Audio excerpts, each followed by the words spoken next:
En Inglaterra traballei de camarera, de pastelera, de todo, pero aquí máis traballei de cociñeira. Daquela gustábame todo. O que me gustaba máis eran as cousas de salsas, de eso, porque iso iba ao forno. Era cigala, iso era xa langostino,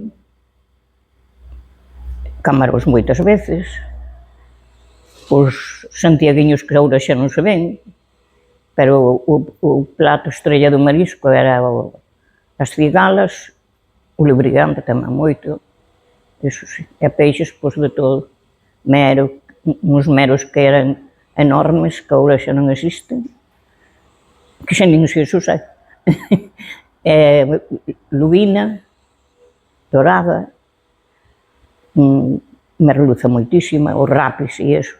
Iso era o rap era o plato especial, en salsa, unha salsa que facíamos francés, iso sí que tiña moita fama e ainda ten hoxe, vamos.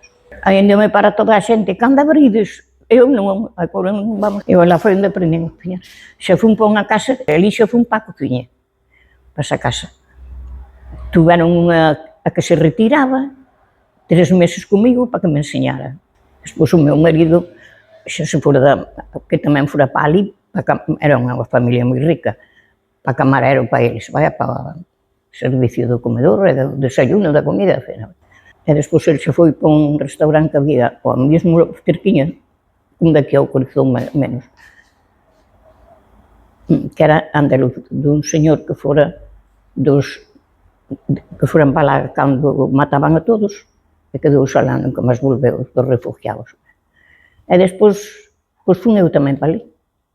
Despois o meu marido saleulle un traballo bon,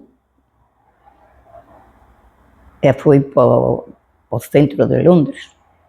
E despois de ali, ele unhos outros amigos, saleulles outro mellor fora de Londres. E dixen, eu de Londres sí que non me vou. Que eu estou aquí de maravilla, teño o meu apartamento, e eu non me vou de Londres. E botei 3 meses en Londres, pero despois si fun xunto del para ali, e estábamos moi ben, tamén, para a cociña tamén, para a cociña. Traballei nunha italiana que traballei de pastelera. Era moi grande o restaurante, era en Piccadilly, éramos 12 na cociña. E 4 éramos para facer solo pasteles, pastas, porque ali facían o pan, as pastas, todo, facían ali. Helados e todo. E gallegos éramos 3. 2 estaban para os helados e o café, e eu estaba con un que era de rumano, aquele era o jefe da pastelería, e pola mañá estaba unha amiga miña, pola tarde eu. Despois, ao final, estuve con francés, que foi de onde despois xa nos viñamos para aquí. E o francés era moi bon cociñeiro, era ele o dueño, mas cociñeiro.